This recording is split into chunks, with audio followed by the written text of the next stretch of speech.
Hi, everyone. My name is Abby, and I'm a senior. My name is Emily. I'm also a senior. Welcome to the 2025 National Biodiversity Teach-In, where you're going to be your host for this presentation. Today we're here with Fred, the Orca Man. Take it away, Fred.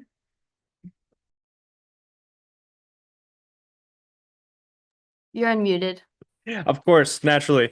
Hello, lovely to see everybody. Lovely to be here. All right. That's okay. We could just get into it.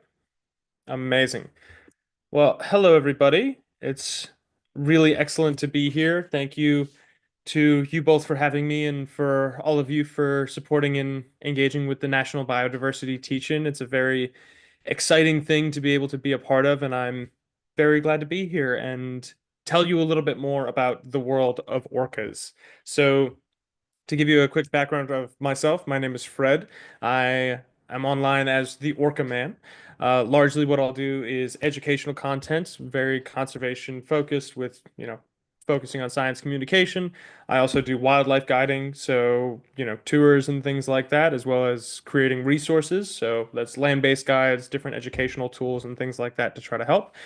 And at my heart, I really just love these animals and am a big fan of them and everything that has to do with them. So I'm so excited to bring you into this world that I love so much. Now, one of the greatest places to start, I think, is asking the question, what is an orca? And it might feel like a simple question at first, but it gets exponentially more complicated once you understand. You guys may have heard of different things, but we want to start with the taxonomy. So this is the kingdom, phylum, class, order, family, genus, species, and then some other ones added. But orcas, first and foremost, are animals in the animal kingdom. They are in the Mammalia order as well, or class, kingdom, phylum, class, which means they're mammals. So they breathe air, um, different kinds of things from there. Now, another thing that you probably heard is that orcas are dolphins, and that is correct. They are the largest member of the dolphin family. They sit in the family Delphinidae, which is the family of dolphins. And so, like I said, orcas are the largest dolphins. They're really designed to move fast in short periods of time rather than otherwise. But they do have this weird name, killer whale.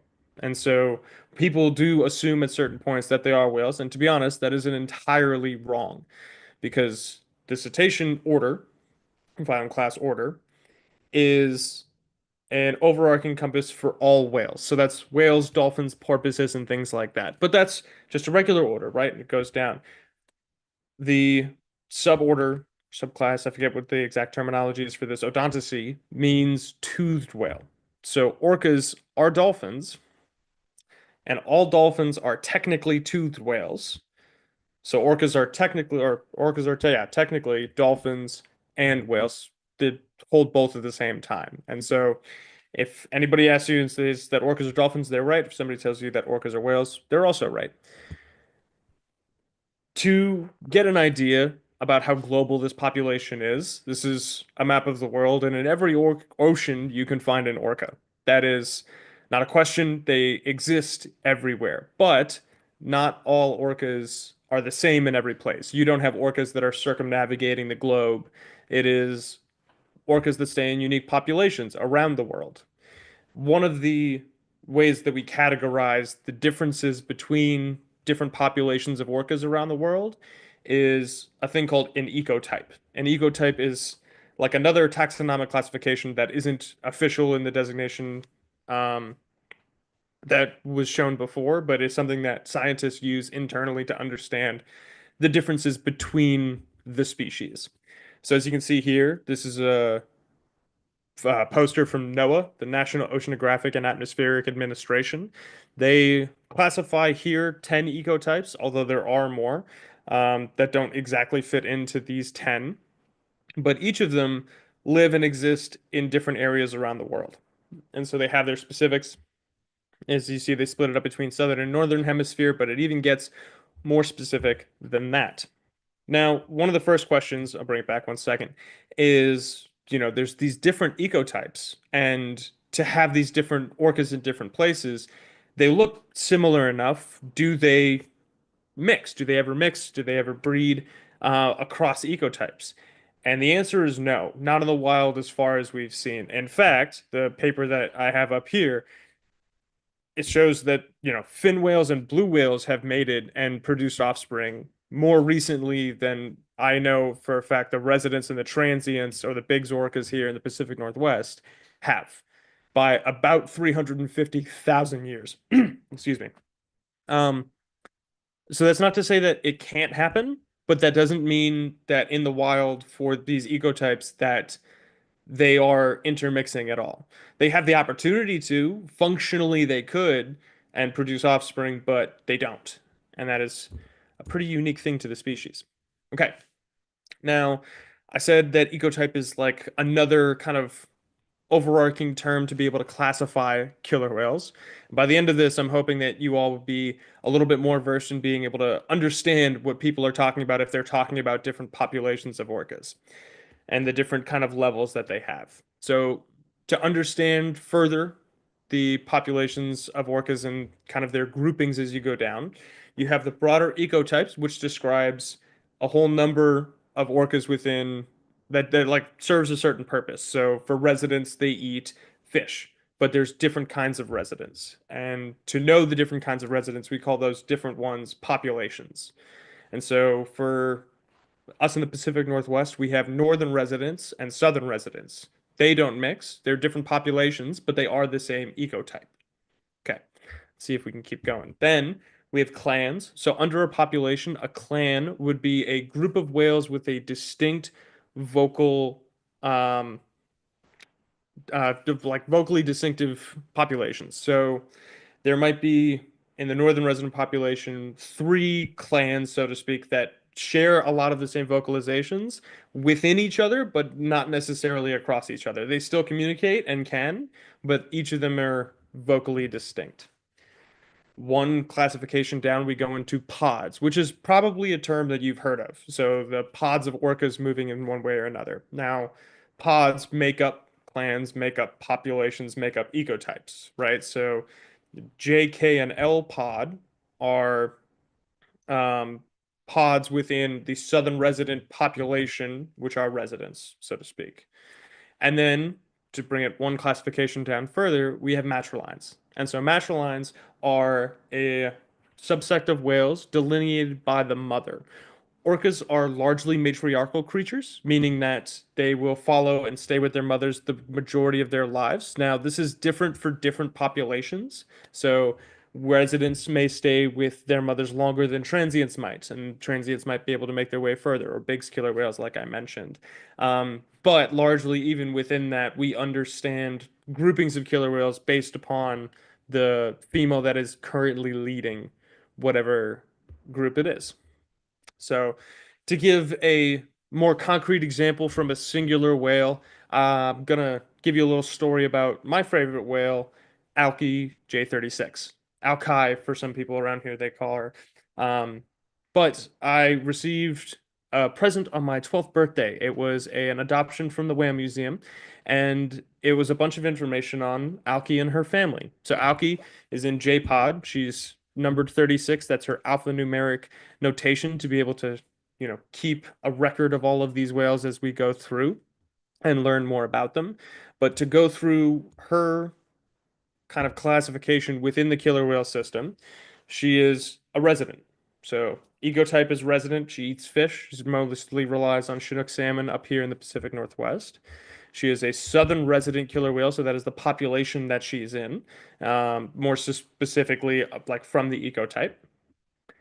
Uh, Southern residents don't have clan types, so that is one distinction. Not every population has the same exact kind of groupings, but they can exist. Clans are largely northern residents, and she is in J-Pod. That is where we get the J from. So within southern residents, there are unique vocalizations. That's another thing that pods can have distinctively, and so that's where she comes from with that letter.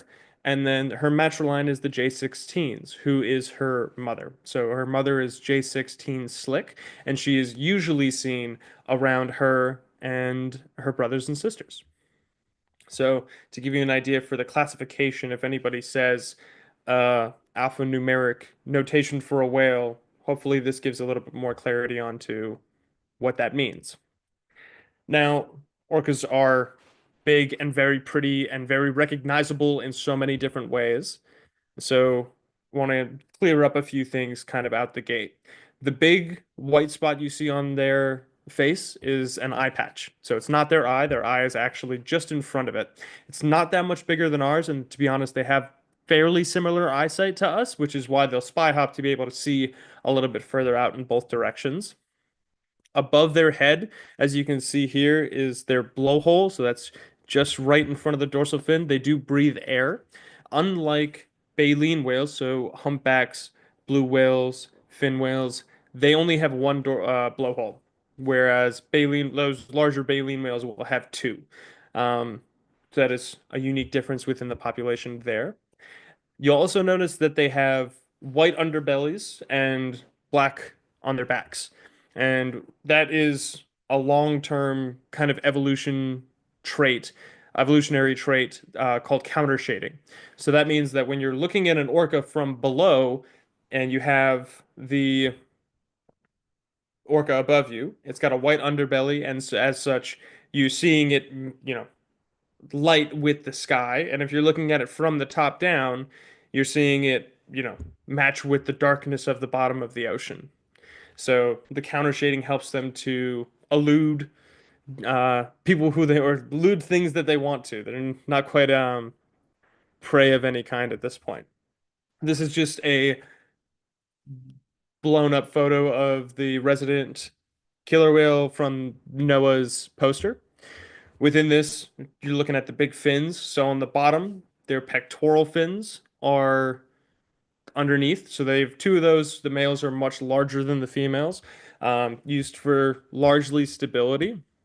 And then the dorsal fin is on top of their back. Now, that is on every single orca. It is larger on males than females by a good margin, about 2 to 3 feet, depending.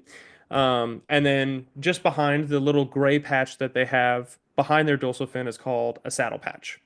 Now, what people, especially to looking and thinking about dorsal fins, one of the first thoughts we come to is what happens with flopped fins. So a lot of collapsed fins that we see. This is Keiko. This is the whale that was the star of Free Willy. And one thing that I wanted to explain was what our dorsal fin is made out of to give you a better idea about what's happening here. Now, their dorsal fin is made up of cartilaginous tissue. It's the same thing that's in our ears. It's not quite bone, so it's very malleable. You can move your ears and play them around and things like that. But dorsal fins, like I said, can be up to 6 feet tall. And so to have something that's 6 feet tall kind of go down, it's curious to see how that happens. Now, in captivity, one thing that is vastly different from orcas in the wild is the amount of time spent on the surface, as well as the amount or the depth that orcas are able to swim. In the wild, orcas are able to swim very long distances, up to miles a day, and fairly deep as well, up to, I believe, 300 to 400 feet, if not more.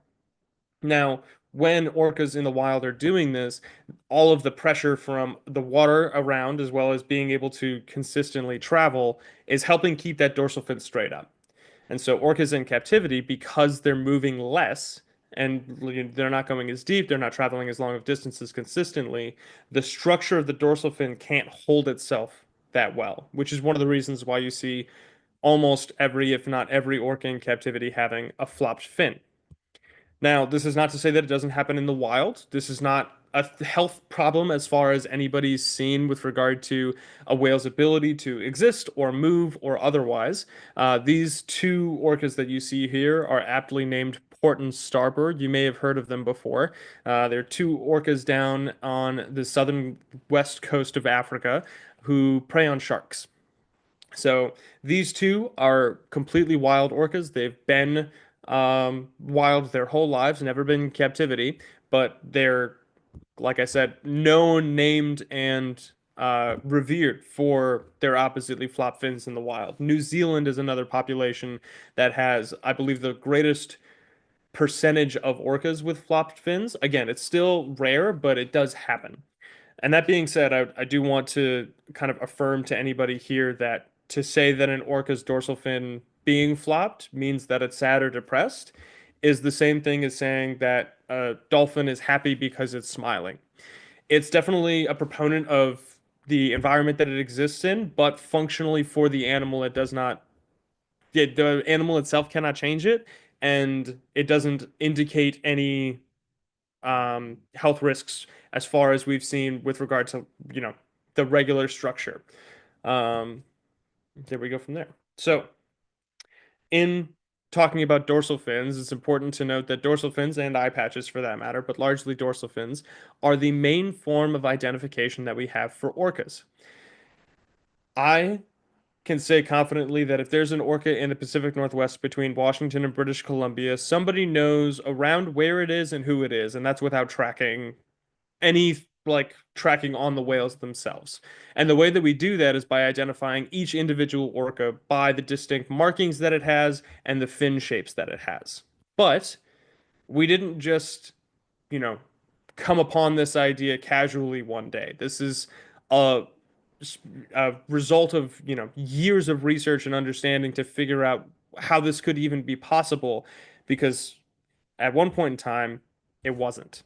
So to bring it back to the reason that we have identification in the first place, we need to go back to 1965, which I just found out today was the year that the Canadian flag was designed as in its current form, which I think is a funny coincidence. But with this, the orca that is in the circle here was trapped off of Namu, British Columbia. This is above Vancouver Island, and it was one night a storm came through and broke a bunch of fishing gear off from local fishermen there, and they woke up the next morning to see that there was an orca trapped in there. Now, the year before, the Vancouver Aquarium had held one orca, pardon me, for 2 months, and it was publicly available, publicly displayed, but that orca was not captured for the purpose of being shown.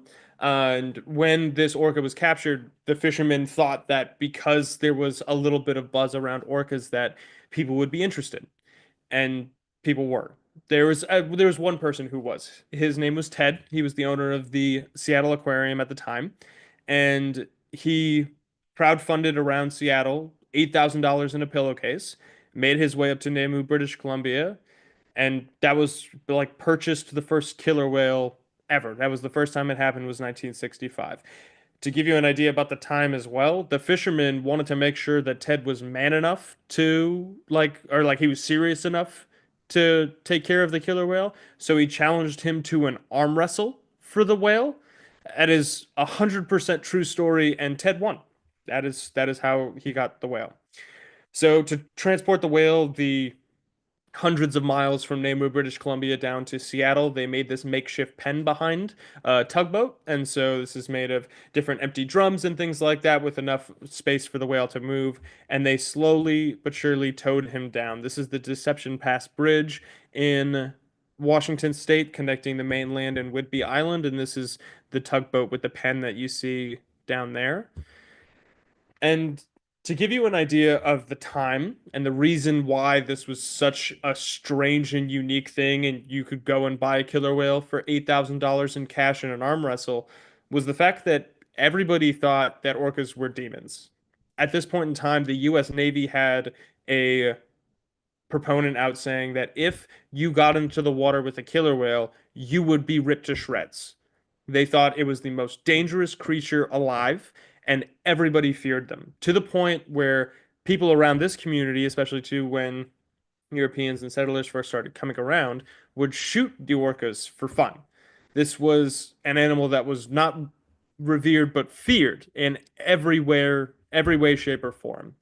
And so Ted, when he had Namu, was the first person to ever jump in the water with a killer whale. And that was a monumental step in our understanding of who these creatures are and what they do and what they could be. And this is really what started the killer whale fad. The image you see on the left is actually a take of a National Geographic article that came out in 1965, and I was actually lucky enough to have it here. This was a huge deal at the time of being able to see a orca in the water with a person and understand that these animals are so far and beyond what we thought they were. And to explain even how much further it went, if you guys have ever heard of or seen the movie Free Willy, there was one in 1966 as well. Its name is Namu, and it's an actual film about capturing and freeing a whale within the first year that orca captivity began. And so to show how, as soon as we understood what orcas were, that there was this kind of difference in feeling about captivity of people saying that it is not a thing that should not happen and they should be in the wild, but as well as a reverence for the animal itself that existed from the beginning with this. Now, as you can see, Namu here, he was off the pier in Seattle. It was Pier 56 where the Seattle Aquarium was. Seattle Aquarium is definitely under new management. It's a very different system now. It's still along the piers over there. They just had a new oceans they have a new kind of like facility that's actually really pretty beautiful. But to get back to this, with Namu here, he was the first killer whale to be doing shows, and he started gaining worldwide attention. National Geographic was talking about them. They had the feature film. There was songs. It was a big deal. And Ted at the time was trying to see if he could find Namu a mate, a friend, one way or another. And they went out and caught, for the first time, intentionally capturing a killer whale for the purposes of captivity, a small female whale. Now, when this whale came into the picture, they had no idea how her and Nemu would fare, and they weren't the kindest to each other. They didn't really meld too much, and so there was a point at which Ted was looking for a new owner to be able to put them um, on. So to be able to sell the small whale too. There was one company that came forward that wanted the small whale, and that company was SeaWorld. So Ted Griffin buys the first killer whale. He goes out and captures another whale to try to have as a mate for his or a friend. That whale doesn't work too well. He sells it to SeaWorld immediately. Now, SeaWorld at the time really wants to capitalize on the fad of Namu. Namu is a household name right now. He is everything. He is Marvel at this point. And so SeaWorld wants the rights to the name Namu. What ends up happening, Ted says no, and he wants to be able to reserve the name, reserve the rights to the name. And so SeaWorld becomes very cheeky, I'll call it, and decides to name the small female whale She Namu. And that is where the initial name of Shamu comes from. So the origin of the Shamu show, if I'm not sure how many of you have heard of this name has been long um, retired in different kinds of ways. I believe the last show that used it was probably 2015, 2016. But this was the name, the stage name for all killer whales for upwards of 50 to 60 years, where Shamu was synonymous with orca or killer whale. People will call them just that. But that is the origin of that name and the first killer whale to be sold to SeaWorld. Now, sadly, Namu passed within the following year, and the captivity era of orcas began. The craze was there, aquariums saw the opportunity that it held, and so there became a market for captive killer whales. And so the industry of captive killer whales was born. It largely started in the Pacific Northwest, here in Washington and British Columbia, and is the origin of kind of interaction that we in the Western world have with this species. Now, that happened for about 5 years until Canada decided that there needed to be a census. So they hired out Michael Bigg, Dr. Michael Bigg, as you can see here, and his whole job was to count how many killer whales there were.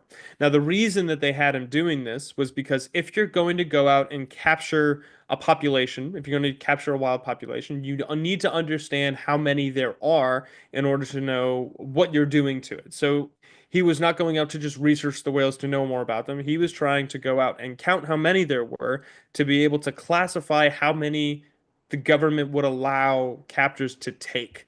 And so that is the origin for the reason that people started thinking about this, the reason that funding started happening for it. Now, over time, he would join forces with John Ford in the center and Graham Ellis on the left to start figuring out how to do this. And one of the avenues that they came up with was quite literally a census, as best as they could put it.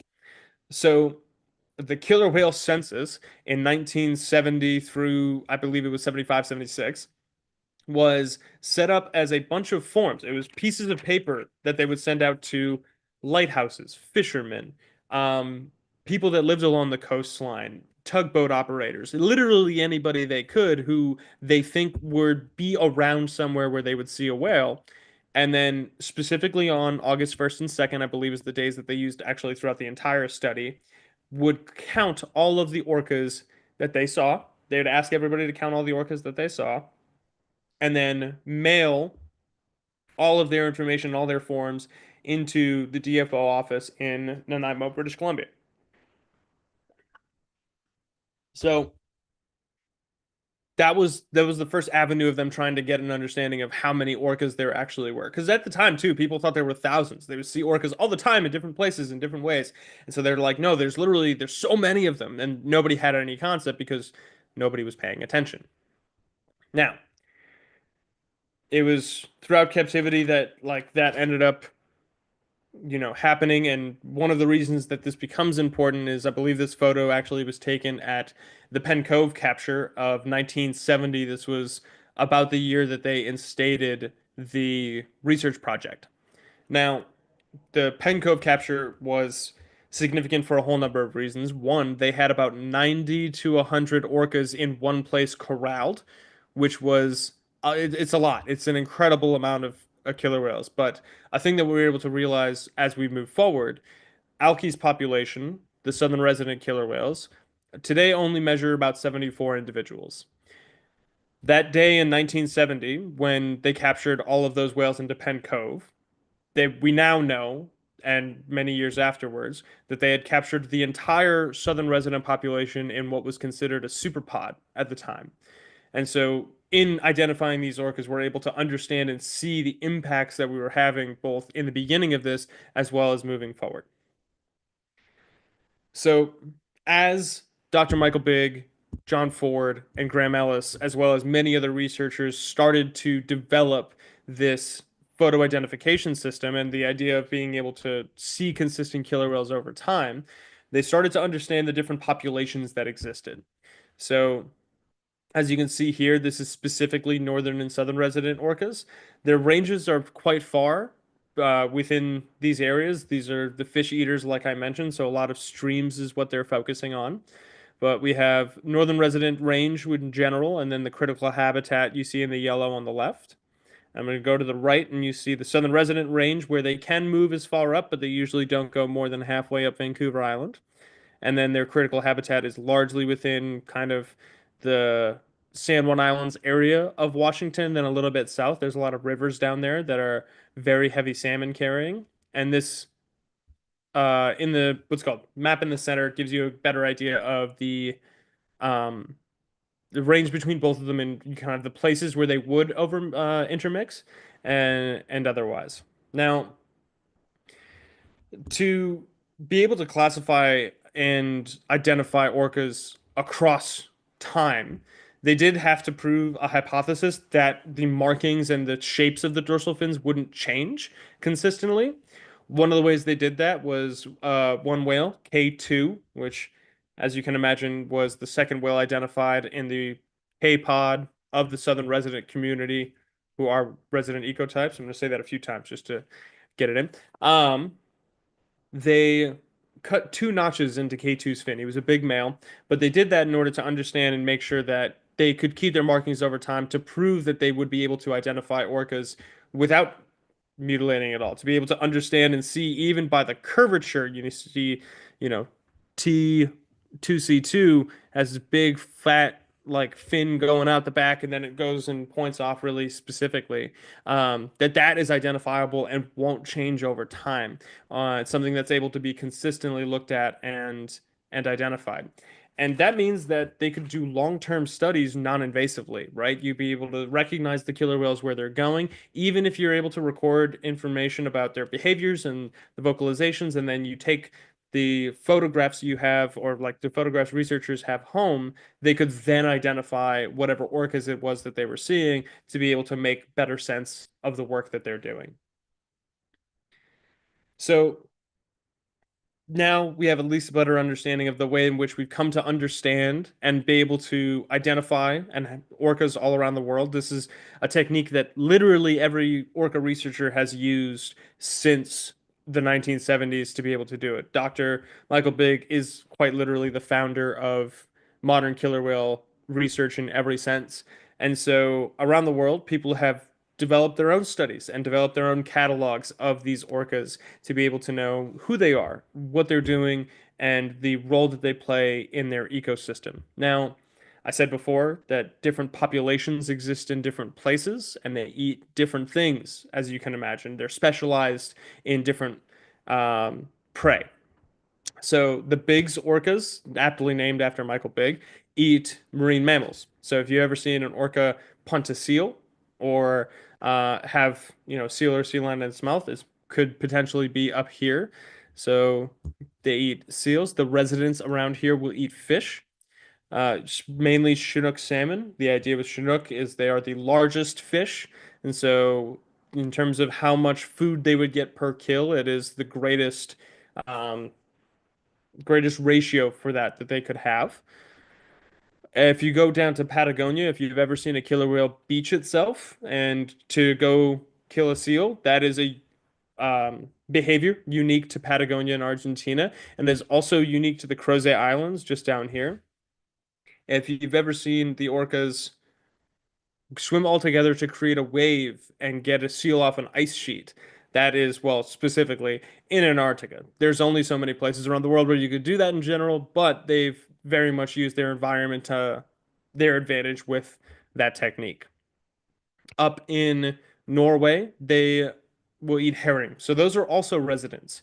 Now, to give you an idea, like I mentioned before, of the 350,000 years that residents and transients have not interbred, the residents on the Pacific Northwest of North America are more closely related genetically to the residents in Norway than the transients in their own waters. So the orcas in the Pacific and the Atlantic are more closely related to the orcas, like their other population that's also in the Pacific. We're talking about really, really long periods of time here. The orcas, the Iberian orcas, the Gladys orcas, as you may have heard them, eat bluefin tuna, Atlantic bluefin tuna. That is kind of across the Atlantic as well. So we have some orcas off the coast of the eastern Canada and the United States, northeastern Canada and the United States, and they largely eat tuna. On the southern coast of Africa, that is where I said port and starboard were eating sharks. It's not unbeknownst to be able to see them kind of go from there. On the west coast of Australia, they eat humpbacks and giant squid is their other kind of main source of prey. Not, more than 20 feet long, but definitely some pretty large squid there. And then the humpbacks themselves, as I'd mentioned before, the name killer whales actually comes from a Spanish phrase, which means whale killer. And so that has since turned around, and that is where we get the term killer whale. Now, they did get that name because they kill whales, and they do kill whales in a lot of different places around the world. One of those as well is down in California, a little bit south as well, just on the west coast of North America. And then down in New Zealand, they will eat rays, skates, a lot of very kind of shallow creatures. But if you watch, I believe, the Secrets of Whales documentary, um, there's a really neat image that goes through of them showing the the hunting techniques for that and the orcas in the water properly. I'm gonna go We in. do have Yeah, some questions, let's do just so it. that you don't have to deal with a whole Hold on, bunch at something the that they've end. consistently looked at Um, and identified. so the first question is from Brielle, and she asks about how many orcas are there currently? That's a great question. There are about 50,000 orcas globally. Okay. And Yeah. then we have another question that asks, have we learned anything from the animals in captivity that can be used for the benefit of the wild populations? We have actually. There is a whole number of avenues that we're able to have more access to captive killer whales than we are for wild animals. One of those is in terms of administering, um, or to be able to practice tagging or identifying, not tagging or not identifying, but tagging. So a better understanding of materials that would be better used for like on their skin or things like that, as well as kind of biological. There's more access to captive orcas than there is the wild ones on that instance. So there's more, yeah, more instances on that where people are able to, where we're able to have a better understanding of kind of more of their daily processes or energetic aspects from that. Okay, and then we'll run one more question. So the next question is asking, what are some techniques orcas use to hunt prey and sharks? Yeah, totally. So sharks have this really bad weakness, which is called this the thing is like tonic immobility, something immobility, where if a shark is put onto its like back, so its belly up to the sky, it can't move. So one thing that orcas will do in order to attack the sharks will be to come up really fast from beneath and try to flip the shark over and bite it. And if it holds the shark while it's upside down, the shark can't really wiggle its way out of it because it's in that immobility place. It's a thing that researchers will use actually to do a bunch of different tests or, otherwise with or with sharks as well in terms of research. Um, it will hold it like that basically until it drowns. Sharks need to keep on moving in order to survive, and the orca, as it's holding it, will kind of wait until the shark is properly done, and then it will be able to eat with its podmates. Thank you. Yeah, happy to.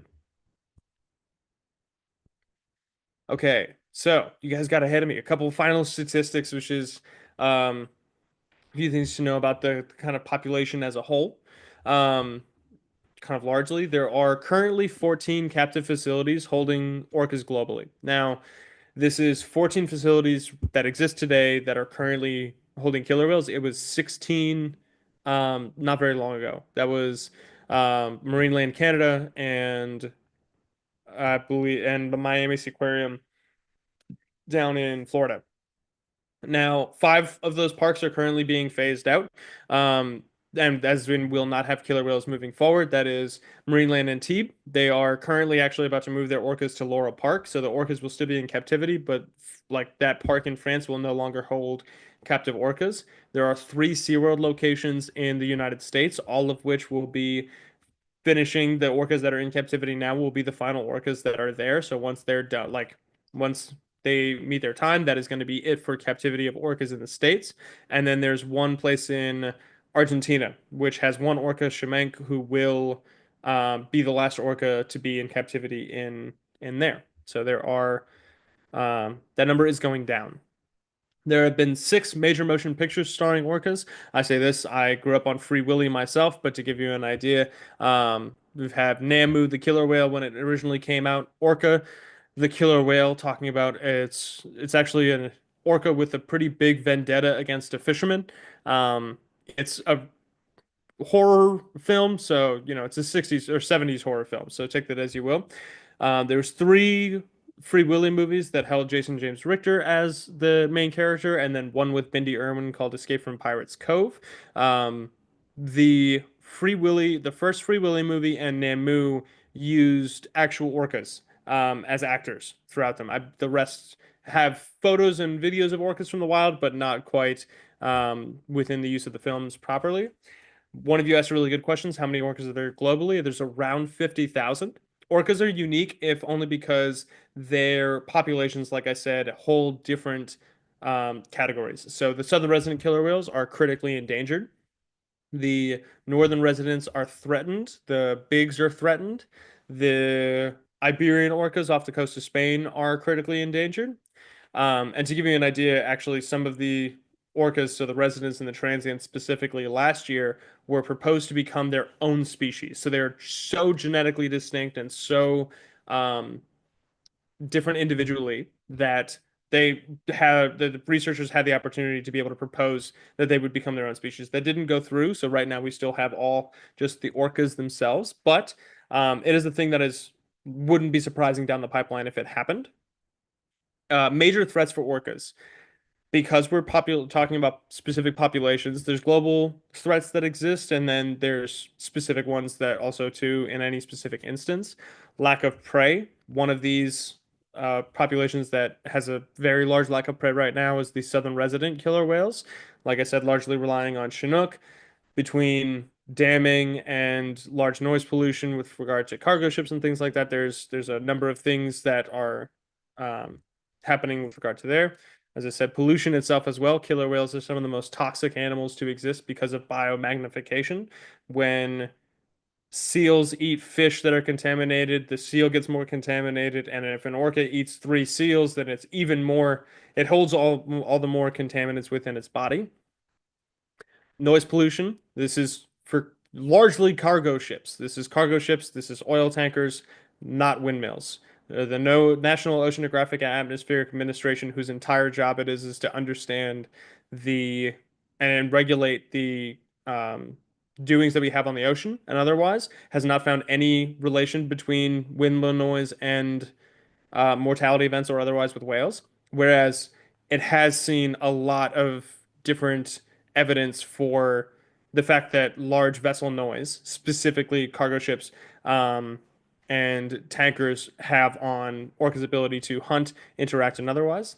Animosity is one. Orcas, you might have seen a lot of information about orcas being demonized, or they're the most deadly jaws afloat, which is not unlike the original thought that everybody had about these animals. And there are some people who take it into their own hands. There are still orcas being shot at in a few places around the world. Climate change is another big one. As global warming happens, as these different like large weather events occur, it changes the environment that a lot of these animals exist in, and a lot of the prey that they rely on exists in.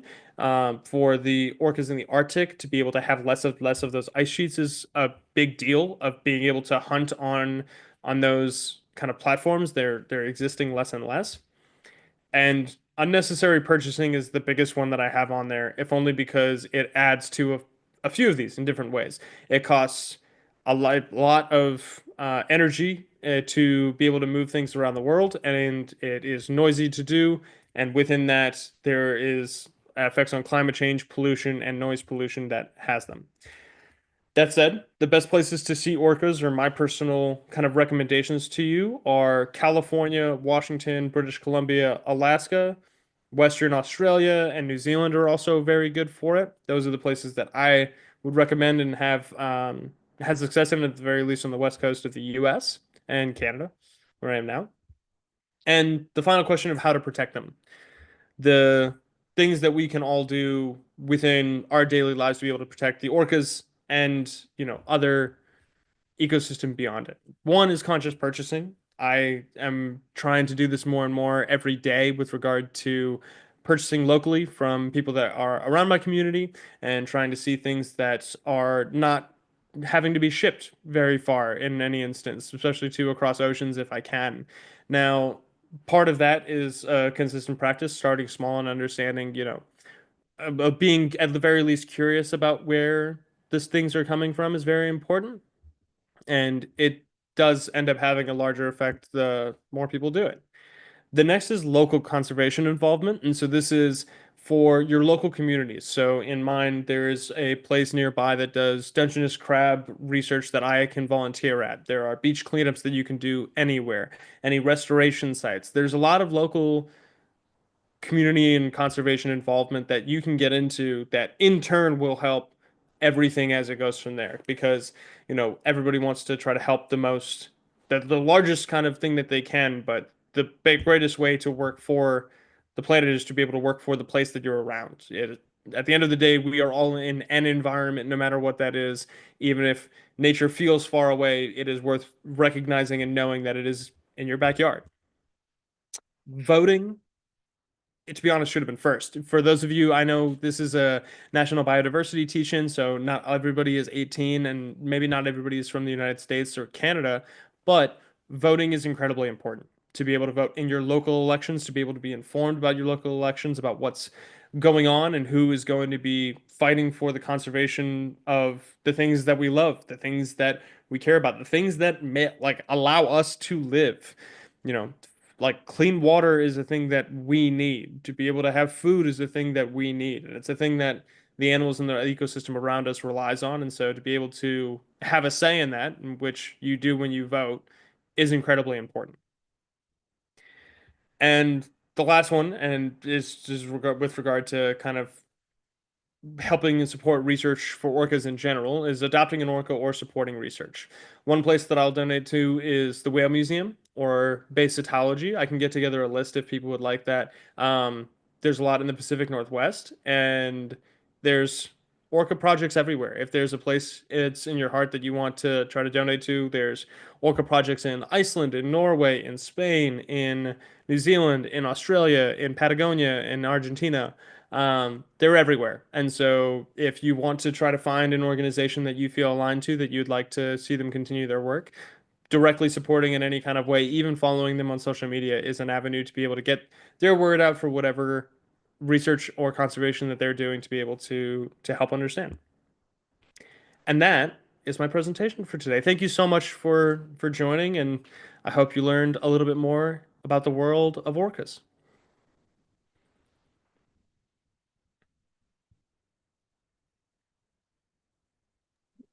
Thank you so much. Yeah, so happy to. So we're gonna get into the questions that we got during the presentation. Abby's gonna start it off. The first Amazing. one asks, how deep will orcas dive to find food? That's great. So with this one, it'd be like I said, between 400 to 600 feet at its deepest. This is not necessarily some that's usually for if they're going for like a fish or a squid or a skate. And skates are sometimes actually a lot like raisin skates are a lot shallower. Um, but whales exist on the surface. When they hunt for sharks, they exist on the surface. If they're going to go down, it's usually for something like fish. Okay, and so the next question is, how is the warming of oceans impacting orca populations? Yeah, so I can use the Antarctic orcas as a great example to start out with, right? So, um, they are literally using ice sheets.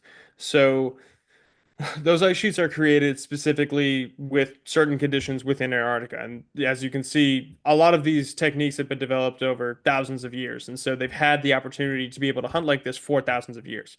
And so as the world warms and these ice sheets becoming less and less um, apt to create, because a lot of these ice sheets are literally made from like thousands of years of buildup from uh, very strong winters and lower temperatures. That is one at least direct kind of influence for that.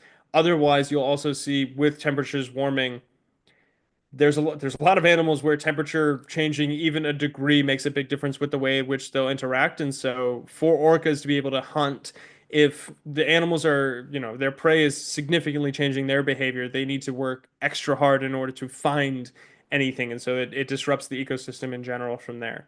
So that you can see that kind of throughout the world in different places as it develops. The next question asks, what have we learned from the failure of releasing Kiko into the wild? That's a great question, and one that is posed interestingly. So I didn't mention this before, but Keiko is the orca that was in Free Willy, and actually, after the movie was, um, after the movie was shown, everybody called in to try to ask if the whale was actually freed. So there was a big Free Keiko Foundation that existed and kind of effort to get him back into his home waters. And for those of you who don't know, he was transferred to Portland where he was rehabilitated and he has some skin lesions on him or some skin disease in the films, and so that was able to be um, cured, and he was definitely a lot healthier and better there. But then when he went to, I believe it was they let him out in Iceland.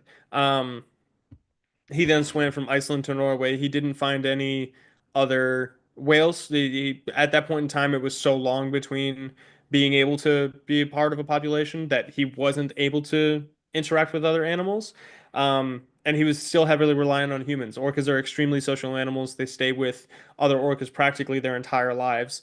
And so to be able to have this animal that has had such interaction with humans for so long and then to be released into the wild and have no one, that is an incredibly challenging thing to do. So understanding kind of what we can do with captive orcas going forward, I don't believe that fully releasing any animal to the wild is viable. I think Keiko kind of proved that of the fact of, it is not an avenue that's safe for the whale or anybody else around.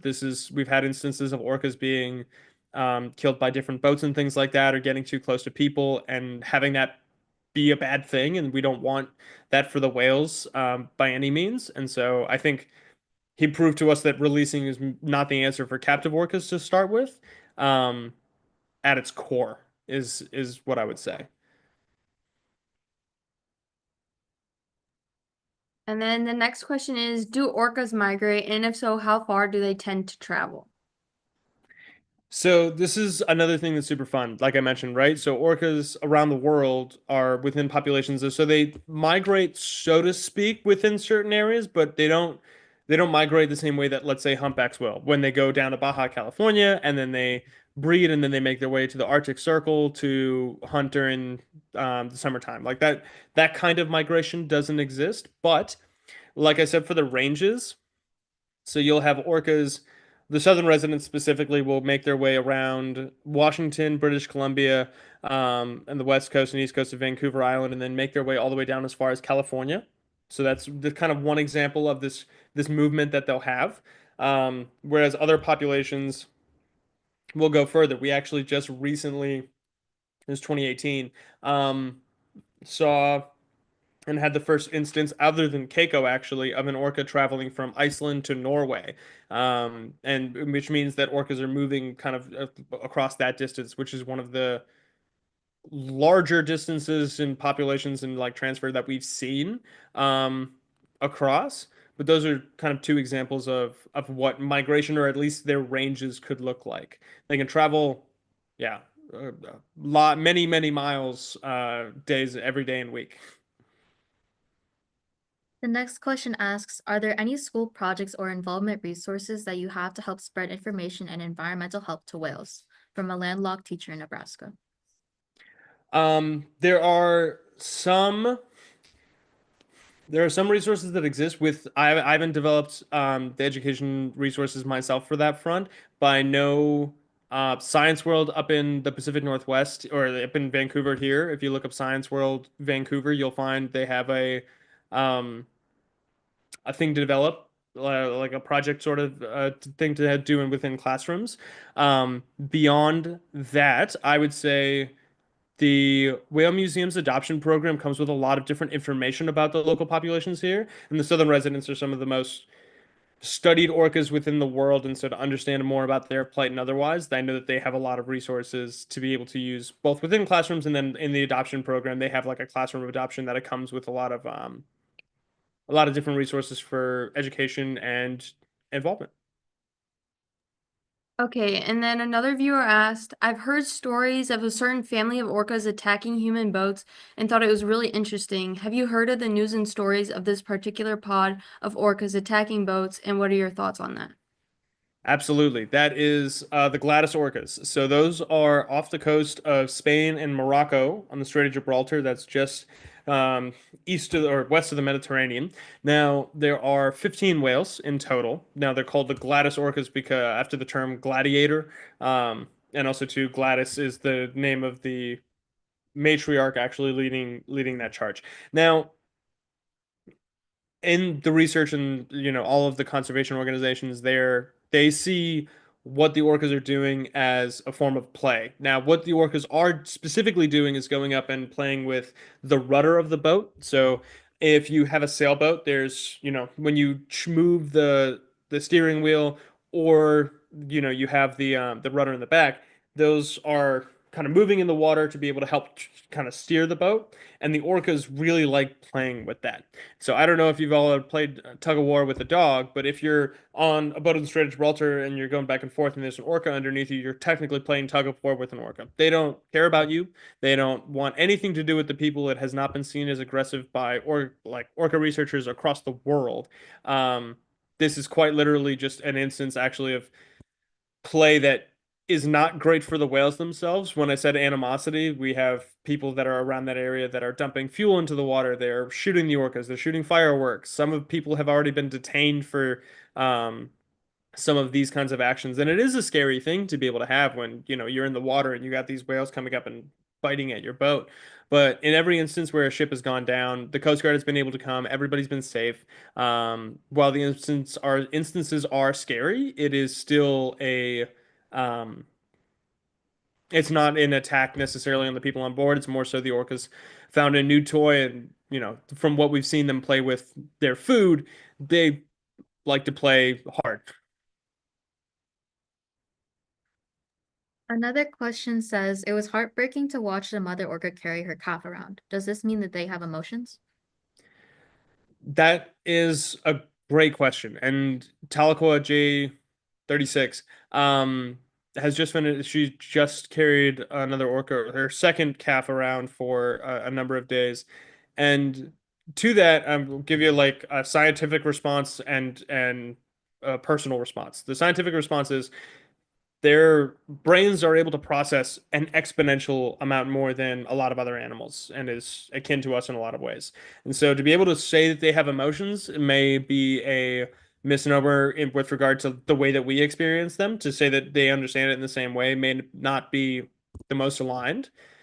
Now, that being said, in kind of like a personal note, everybody who has interacted with orcas, and this is a thing that captivity did actually, it gave us a lot of insight with at least, um, is that orcas do have personalities. Your dog has a personality, right? But within the ability to interact, to be able to say no, to be able to kind of have um, an odd level of like autonomy, like intellectual autonomy, um, I wouldn't doubt that that is a grieving process to say that we understand what she's feeling in some kind of way as an animal. Absolutely, I believe that there's something there. Um, but like any kind of scientific conversation, to be able to say that we know exactly one thing or another, we want to be careful about. But I think it is a clear example of grief more than anything else. Okay. The next question asks, how do orcas interact with other whale species? Do they see each other as competitive? Not quite. So it's really funny. Orcas themselves either hunt whales or they don't, right? So there's also two um, humpbacks and orcas aren't necessarily friends. Or it's called orcas and dolphins can be seen as friends. There was a pod of resident orcas that was seen to have adopted a Dall's porpoise for a few different years back in like the 80s. And then there's an orca off the coast of like Massachusetts and eastern Canada called Old Tom, who's usually seen around a bunch of dolphins. So you on that front, we've seen kind of like not alliances, but more so like friendly natures form. With regard to other whales, though, we've seen animosity and especially towards any animal that's a the kind of a prey to the orca, and then beyond that, also to we've seen other animal like humpbacks try to stop orcas from hunting other animals. It's just trying to get in their way and be um, a little annoying. That said, again, talking about difference in orca populations, when residents and orcas show up in the relative same place, both of them are dead silent and they go upon their separate ways. They don't talk, they don't communicate, they don't interact at all. Like that is they're so like not my people. Okay, and so the question we'll end on is with the TikTok ban in America. I know myself and my Enviro teacher both follow you on TikTok, and I bet a lot of the viewers do as well. If it inevitably happens, where should we find your content again? Thank you so much. I really appreciate that. I'm on Instagram as the same, the Orca Man. I'm also to in I'll do this as a special National Biodiversity teaching drop, but I'm putting together an Orca 101 series that's going to go into more of all of the things that I've been talking about in far greater detail. This was, 45 minutes of trying to give you a really basic overview to get you a greater understanding of it.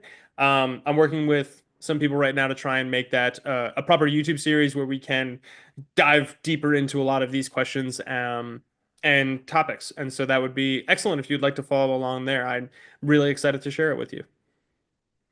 Yeah, that sounds amazing. We'll definitely follow along. Thank you. I'm so excited. Thank you so much for your presentation and for taking time out of your day to do this. We really appreciate it. Yeah, we got a Yeah, lot of feedback from the viewers that said they really enjoyed your presentation, and like while we would have asked more questions, but your like presentation was so thorough that a lot of them got answered while you were presenting. amazing. Well, I'm glad to have that, and thank you so much for having me and putting this on. This is a really incredible kind of thing, and I really hope that everybody goes and sees other presenters. I know I'm excited to as well. Yeah. Thank you so much. Have a good rest of your day. Yeah, you too.